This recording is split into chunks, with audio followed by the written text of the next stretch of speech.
एक बार की बात है, अकबर के महल में एक बहुत ही कीमती हार चोरी हो गया। यह हार रानी का था और उसे बहुत प्रिय था। चोरी की खबर से पूरे महल में हड़कंप मच गया। अकबर बहुत क्रोधित हुए और उन्होंने तुरंत अपने सभी मंत्रियों और सिपाहियों को दरबार में बुलाया। अकबर ने कहा, महल के अंदर चोरी होना बहुत गंभीर बात है। जब तक चोर का पता नहीं चलता, मुझे चैन नहीं मिलेगा। कई सिपाहियों ने खोजबीन की, लेकिन चोर का कोई सुराग नहीं मिला। तब अकबर ने बीरबल की ओर देखा और बोले, बीरबल, अब तुम्हें ही इस समस्या को सुलझाना होगा। बीरबल ने विनम्रता से सिर झुकाया और बोले, जहांपनाह, यदि आप अनुमति दें तो मैं बिना किसी को दंड दिए चोर को पकड़ सकता हूं। अकबर ने आश्चर्य से पूछा, बिना दंड दिए? यह कैसे संभव है? बीरबल मुस्कराए और बोले, जहांपनाह, सच्चाई स्वयं सामने आ जाती है। अगले दिन बीरबल ने सभी महल सेवकों को दरबार में बुलाया।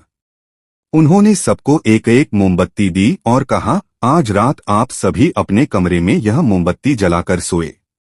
जो व्यक्ति निर्दोष होगा उसकी मोमबत्ती पूरी जलेगी, लेकिन जिसने चोरी की है उसकी मोमबत्ती डर के कारण अपने आप बुझ जाएगी। यह सुनकर सभी सेवक डर गए, लेकिन किसी ने कुछ नहीं कहा। अगली सुबह सभी सेवक अपनी अपनी मोमबत्तियां लेकर दरबार में आए। बीरबल ने ध्यान से सबको देखा। तभी उन्होंने एक सेवक को देखा जिसकी मोमबत्ती बिल्कुल नई थी, जली ही नहीं थी। बीरबल तुरंत समझ गए कि वही चोर है। उन्होंने उस सेवक से पूछा, तुम्हारी मोमबत्ती क्यों नहीं जली? सेवक घबरा गया और बोला, वह गलती से बुझ गई होगी। बीरबल ने मुस्कुराते हुए कहा, नहीं, तुमने डर के कारण मोमबत्ती जलाई ही नहीं, क्योंकि तुम्हें लगा कि इससे तुम्हारा अपराध प्रकट हो जाएगा। यह सुनते ही सेवक डर गया और उसने अपना अपराध स्वीकार कर लिया। उसने हार वापस कर दिया और माफी मांगी। अकबर बीरबल की बुद्धिमानी से बहुत प्रसन्न हुए। उन्होंने कहा, बीरबल, तुम सच में अद्भुत हो।